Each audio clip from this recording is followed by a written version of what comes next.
Good afternoon. I'm Sacramento County Sheriff Scott Jones. I want to thank each and every one of you for being here, especially on short notice. I know you weren't given a lot of time, a lot of notice before this press conference, but I thought it was important that we get out as much information as we could as quickly as possible, and a lot of that information just came together this morning, late this morning and early afternoon. It also should be noted that we will be streaming this live on our department Facebook Live account. I want to talk about Saturday night in its entirety, so I'm going to talk about the protest, and then I will talk about the collision, but I will speak to them separately. So as far as some comments on the protest itself, it was mostly a peaceful exercise. During the protest, I was in contact with a number of community leaders that were involved in the protest, and because of those prior established relationships, we were able to determine at any given moment what the protesters needed from us and what we needed from the protesters. The result was a largely peaceful, meaningful assembly with little incident and no arrests. In all candor, it is a positive testament to the organizers and the participants of that protest. Unfortunately, in many protests that have developed to this scope, there are professional protesters and professional instigators that infiltrate the protests for their own purposes, as well as participants from out of the region that inflame and antagonize the event. The results oftentimes are actions that cause undue scrutiny on the protesters' cause, their methods, message, and actions, and law enforcement. And that is what happened here, which culminated in many vehicles being struck, objects being thrown, and fires being started. The Sheriff's Department, and really all law enforcement, support and defend folks' rights to peaceably assemble and protest, and we will do everything in our power to enable that right and keep everyone safe during its exercise. That right is well established, but it is not absolute. When the exercise of rights transitions from the mere inconvenience of others to impacting their rights, whether it be property getting destroyed, crimes being committed, or someone's safety being jeopardized, whether it's the public, the protesters themselves, or my officers, the Sheriff's Department must and will intervene. Fortunately, there was little of that Saturday night, except in one isolated area away from the original protest site. That site is where the traffic collision occurred. I want to turn and speak about the traffic collision. While it is the policy of the Sheriff's Department not to release in-car camera video to the public, this is an exceptional circumstance where much video has already been released, and I wanted a full picture to be provided, not just a partial one. I will be showing the complete in-car camera videos and audio from both vehicles that were involved, which I will call Vehicle 1 and Vehicle 2. For reference, Vehicle 2 is the vehicle that struck the protester. I will be going through the videos from both cars twice. The first time I will be providing narrative and context to what is occurring, and thereafter I will allow both videos to play uninterrupted in their entirety. We will not be providing copies of the videos. And I want to warn you and our viewers on Facebook Live, there is some graphic language in these videos. You will notice a 30-second delay until the audio kicks in on both videos. This is because when our video cameras are on a continuous loop. When we activate the cameras, they go back 30 seconds to start their video recording, but the audio recording is not activated until the cameras are actually activated. So in both cameras, you will notice a 30-second delay between the activation of the video and the commencement of the audio. At approximately 8:40 Saturday night, 2 fully marked Sheriff's Department units were heading to the South Station. They had just completed a call and transferred their arrestee to a transportation unit and were heading to the station to book some evidence and property.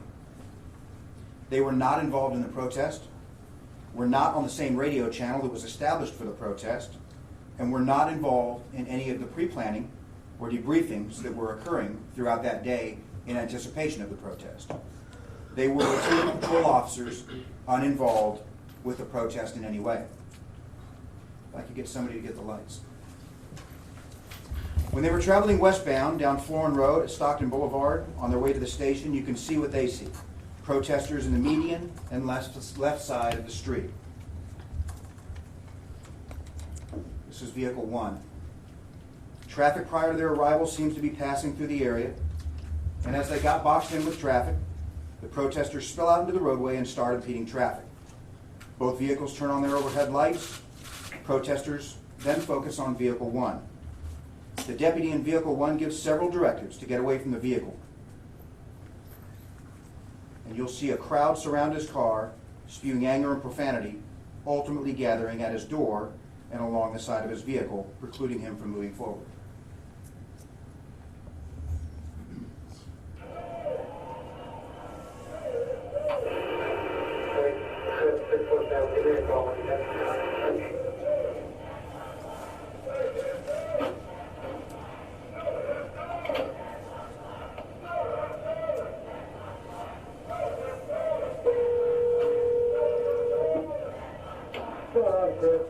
They're walking in the middle of the median, both lanes, blocking traffic. They're walking westbound now. They're walking by me right now. Okay. So we'll be walking up to my car.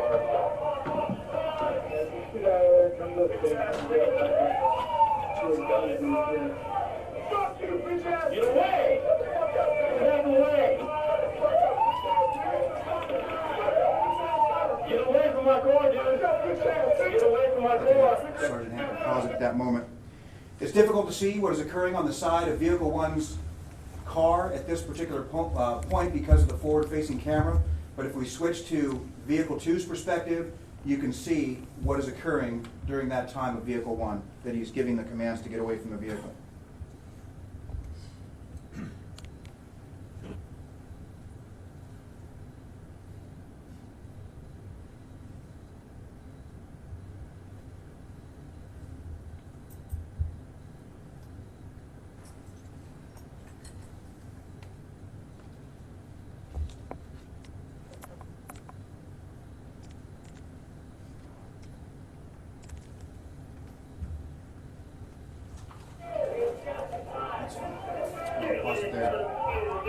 Despite several demands over his PA system to retreat, this crowd does not and continues to act aggressively towards vehicle 1. Go ahead and start it up. Or go back to vehicle 1 and resume.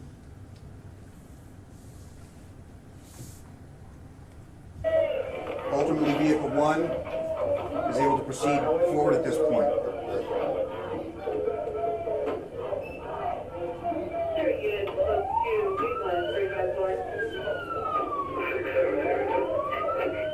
Back away from my vehicle.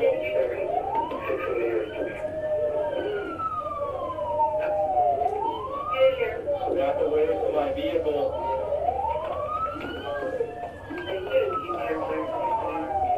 Back away from my vehicle. Back away from my vehicle.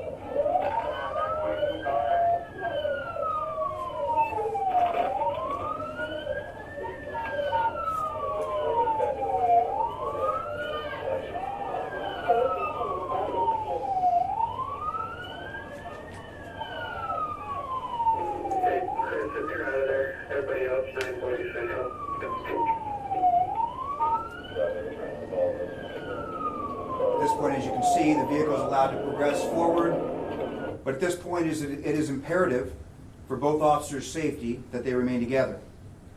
We'll now start video 2 for the video for vehicle 2.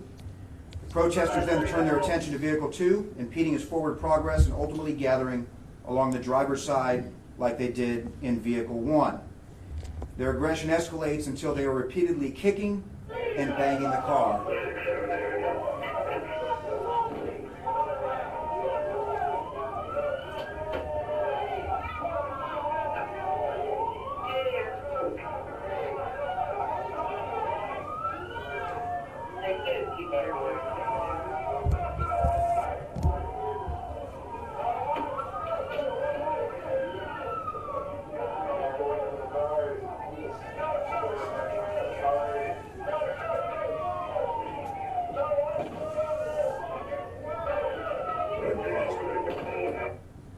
You can see where, or you can hear the kicks and the strikes on the vehicle. And I know a few of you have asked to see some of those pictures. We'll show a couple of those pictures now too. That's on the rear driver's side quarter panel. If you look closely, you can see the dent along the lower crease below what is most of the word Sacramento there. That's what was occurring when you hear those strikes when the officer takes off. Go ahead and resume that video, but can you come back about 10 seconds? I think we're going to see the impact now.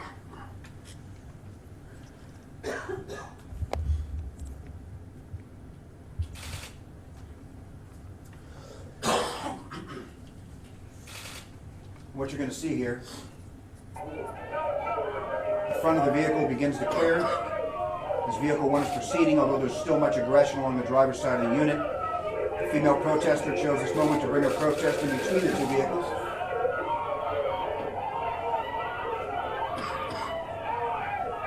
And when the deputy in vehicle 2 started forward from the stop, the protester was struck at very low speed, and she fell off to the right. That is the back window of vehicle 2 being shattered. The deputy continued forward without any apparent indication or awareness that he had struck her. As you can hear and see from the in-car video and audio, there was no audible acknowledgement of any kind and no change whatsoever in his movement forward. As he clears the protest, you can hear something strike and shatter the vehicle's rear window, as you heard. I'll now stop the video and we'll play video from vehicle 1 and then from vehicle 2 in their entirety for you.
They're walking in the middle of the median, both lanes, blocking traffic. They're walking westbound now. They're walking by me right now. Okay. I want you walking up to my car.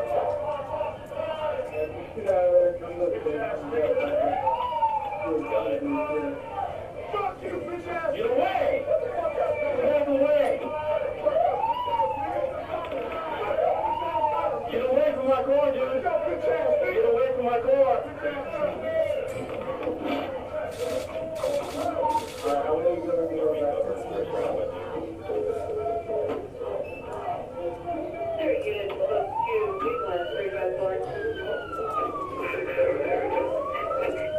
Back away from my vehicle.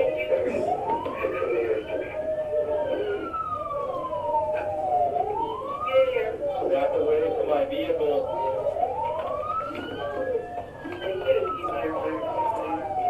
Back away from my vehicle. Back away from my vehicle.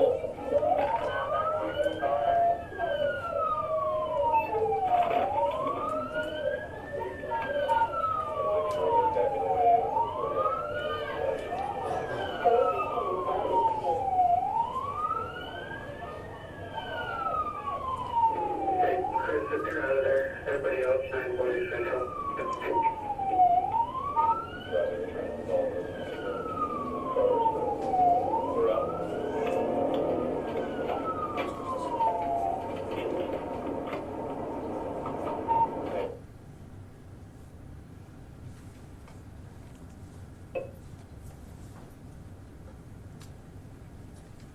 This is vehicle 2.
Some of you have asked about the picture of the shattered window. We've got a picture of that as well.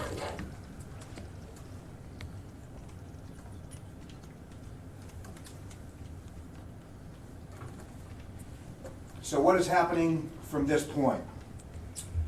Yesterday morning, I communicated with command staff at the California Highway Patrol about investigating the traffic collision, and they will do so according to their own protocols. We have also initiated our own internal and accident investigation to the circumstances surrounding the traffic collision.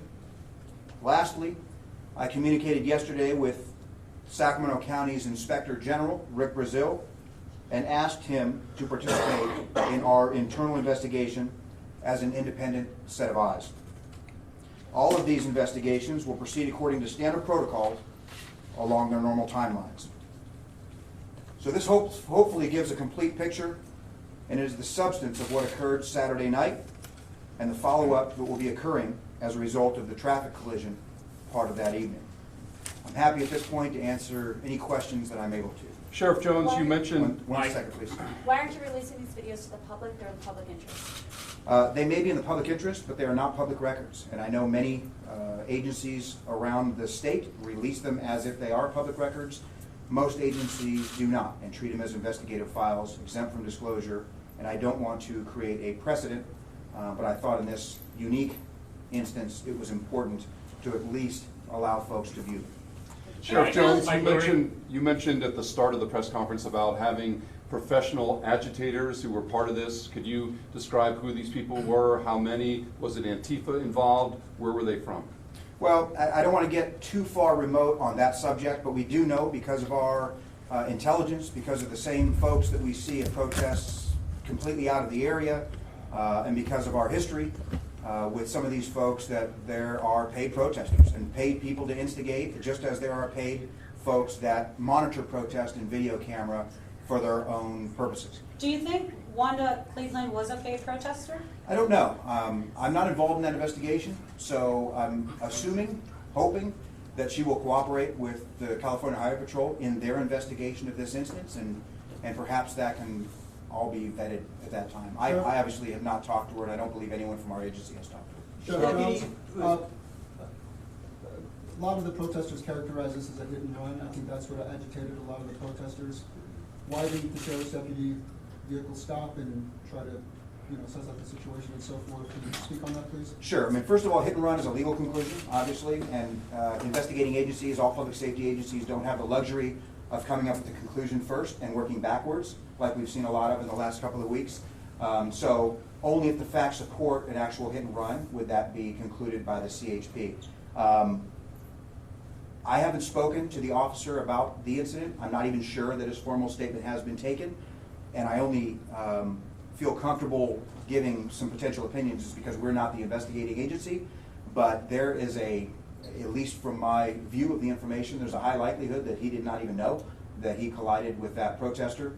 And certainly, the threat that he was facing was from his left side, as you could see clearly from the video, and his attention may have been directed there. It could have been that he did not feel safe to get out of the vehicle at that point or stop the vehicle, which I think most of us just commonsensically might agree with. Again, only offering those up as potential scenarios. I have no way of knowing because, again, we aren't involved in the investigation. You mentioned in your opening remarks that they weren't part of the briefing, they weren't on the same channel as the people that were working with the protest. Do you think it would have gone differently, or what would they have known that they didn't know when they drove upon this protest and decided to try to push through? Well, I think perhaps the only thing that could have been done differently is they might have avoided the area. Obviously, part of our strategy in this protest was to give the peaceful protesters ample opportunity to express and expel the emotions in their message, and I think we, law enforcement in general, CHP and us, as well as the protesters, were very successful in that. And that involved many times us backing off and being almost invisible and letting them do what they wanted and needed to do. That was part of our strategy and part of the continuous communication we had with some of the folks that were responsible community leaders. So I would say probably the only thing that they might have done differently is completely gone around and avoided this. There's no necessary reason for them to be there if they had known the protest was going on there, I suspect that it had moved there. I suspect they would not. They would have avoided the area. Sergio? That was exactly my question, Sheriff. It seems like if they were there in an unrelated matter, they could have avoided all this by just going around. Yeah, well, I'm sure that as they sit around today, they probably have the same observation. But the reality was, just because a protest is going on and we dedicate countless resources, not just for the protest, but anticipation of what the protest might develop into, we still have the same number of calls for service. We still have to provide law enforcement to, almost 700,000 people. And so there are a lot of people that are just going on as business as usual because they have to. People still call us for help. We still need to make arrests and keep people safe. And so this just happened to be a concurrence of those factors where these officers had actually kept society safe by making an arrest, and then they were just going to a routine thing for any officer to go to the station and book some evidence. And it just so happened that they went into an area. They probably had an awareness, and I'm speculating, they probably had an awareness that there was going to be a protest at near 65th and Florin, which is where it was talked about. They probably were completely surprised when they traveled and found it that active at the place where they encountered him, Florin, and stopped. Are there any policies and procedures when it comes to deputies being involved in collisions with either objects or people, and did the deputies follow those policies and procedures? Well, that's going to be part of, we investigate every single traffic collision, whether it's someone backing into a planter box or, more serious collision. Every single accident that we get into is investigated. We get into a number of them. We're a large agency and driving is our business, so we do get into our share of accidents. And there are very set procedures of what they do and what they follow. So it'd be, What are those procedures? well, there's a whole binder of them. I mean, it'd be hard for me to just, I don't know what exactly you're asking, but those things will be compared to the officer's actions to find out if they follow those procedures. But again, all of that is predicated on the officers being aware that there was an accident or a collision. Are those procedures open to the public?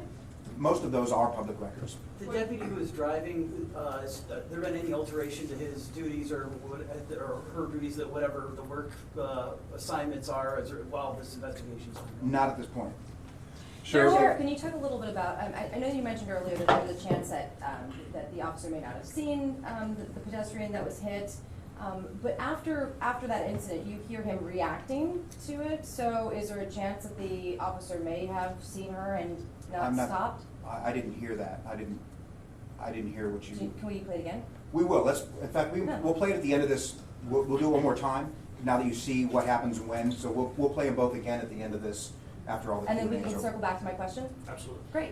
There were reports. I can respond to your question now. I've listened to this video many times and listened to the audio at various volumes, and I was unable to discern any appreciable audible feedback after he struck the protester. So you contend that he probably did not see this protest? I honestly have no idea, and like I said, normally I wouldn't even offer an opinion, except I feel a little bit more comfortable doing so because, again, and the important part is that the CHP will be conducting the accident. They're the experts, and they've agreed to do it, and it's the right thing for both of us for them to do it. So that's the only reason I would even speculate, but I honestly have no way of knowing. I haven't gotten a statement from the officer. Sure. Sheriff, there were reports on Saturday night that protesters were actually protesting the sheriff's department's role in the shooting of Stephon Clark because of the participation of this helicopter. Sure.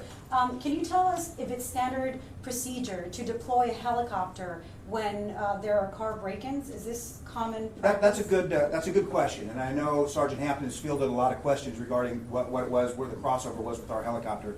So we have a cooperative flight schedule. Let me go back a little further. Back in 2009, when we suffered our layoffs in the department and the economy kind of took a turn for the worse, our helicopter was grounded for almost a year and a half. Part of my plan to get the helicopters back in the air as a tremendously useful resource for all sorts of reasons in 2010 was to enter into a cooperative flight schedule with the Sacramento Police Department, right? There always needs to be one helicopter in the air, but there does not need to be two.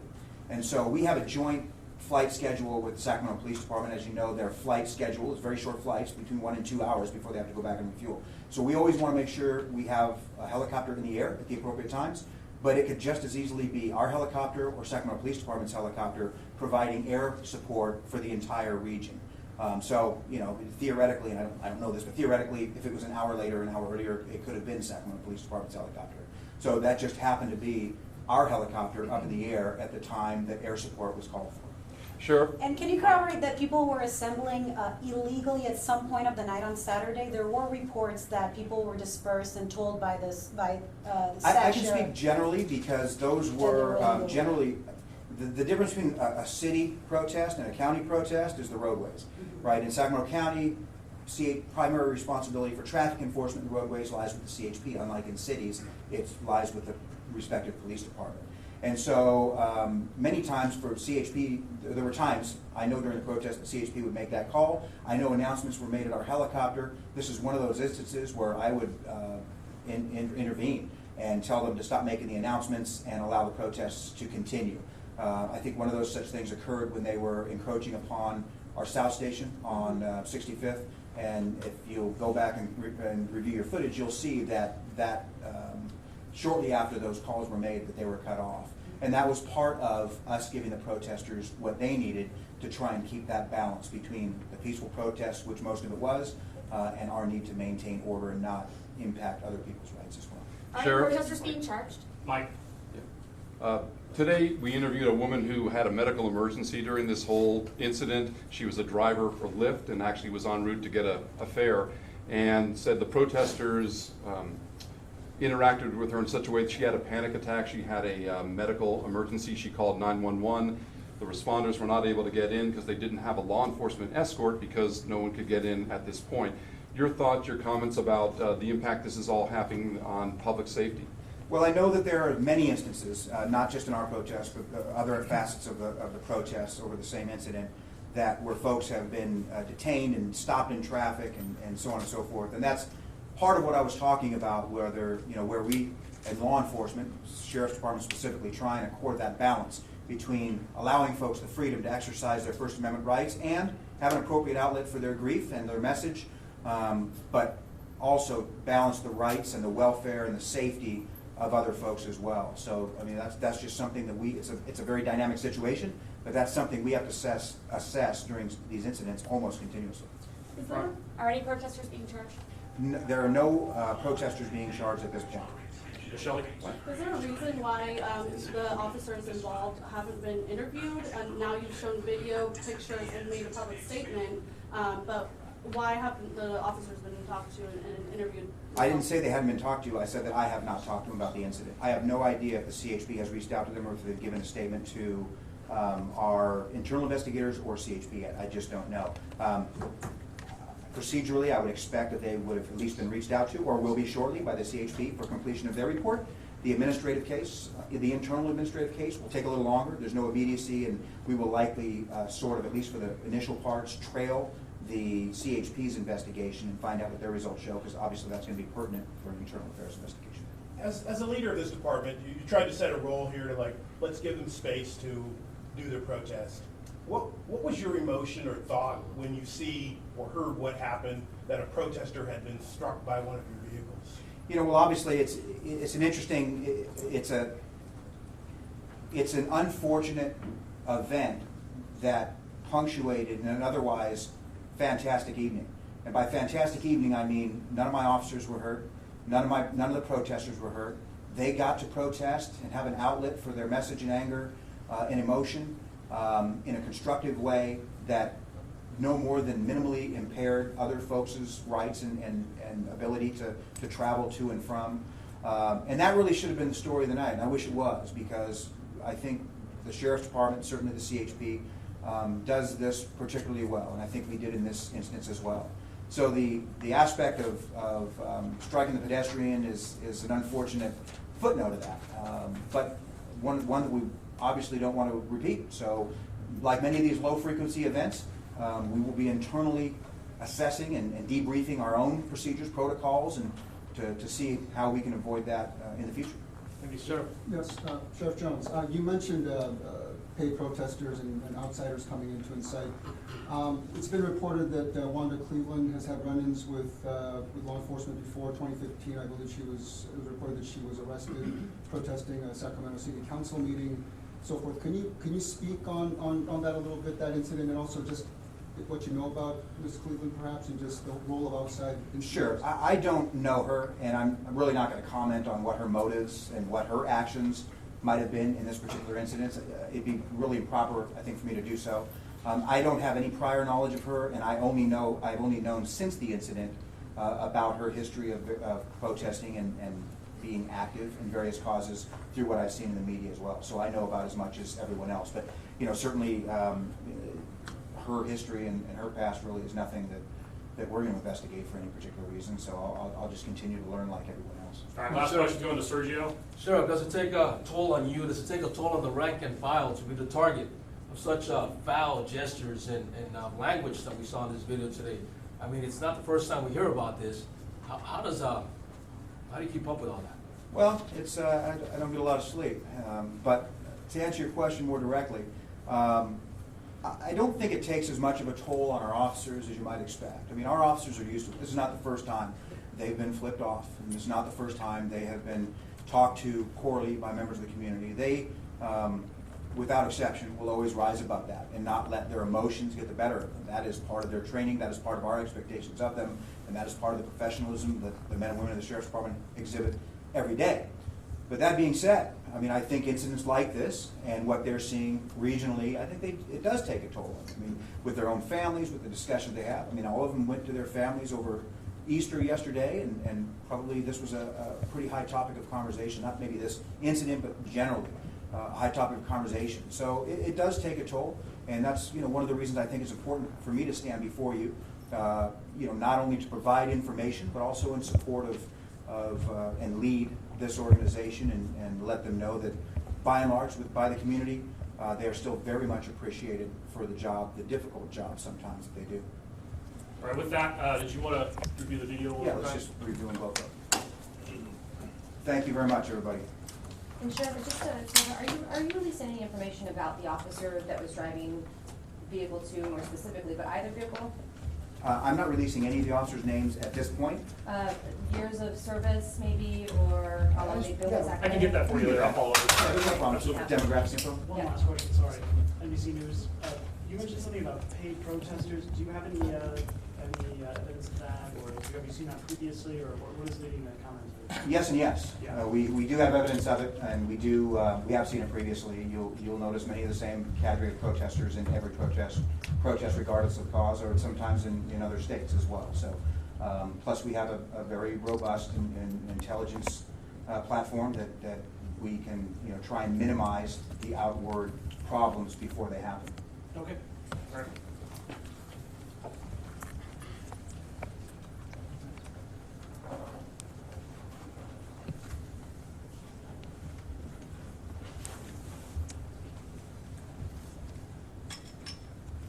Which vehicle is this?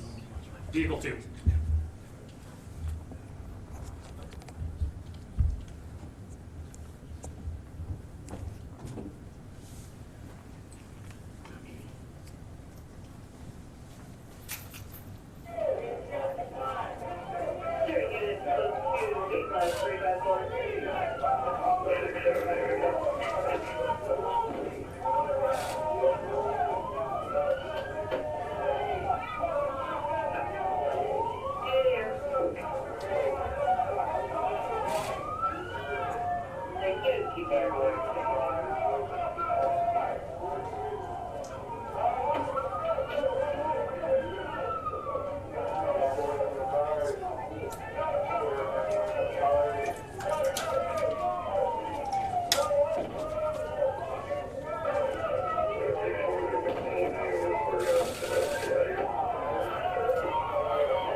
Is that clarified? Yeah, and Okay. the audio on this it's been enhanced No. at all? None of it's changed? No, none of the audio. This is raw video. Mhm. We haven't enhanced any of the images, any of the video, or any of the audio for that matter. This is what it sounds like inside a squad car, and you can hear the beating on the outside of the vehicles as well as the glass break. Got it.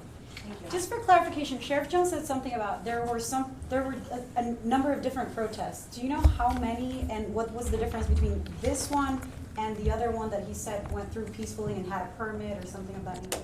I'm not familiar with any permitting within Sacramento County, but these folks were out there that evening and they protested throughout the 65th Street Expressway, Florin Road, Stockton Boulevard, and up to 6th Parkway on Florin Road. But were they one group or were there multiple protests? I believe there was one complete group or one core group, but as the protests wore on, different groups started to kind of go off, but they were small. The main group kind of stayed together for the remainder of the And evening. that's not this one? That's this group, yes. Oh, this is the main group? Yeah. Oh, okay. Got it. Yeah, there was several of them, and they blocked traffic throughout the evening during the protests and during the entire event. That pretty much wraps it up. This concludes our press conference for today. Thank you all for attending. Special thanks to our folks on Facebook Live. Enjoy your afternoon.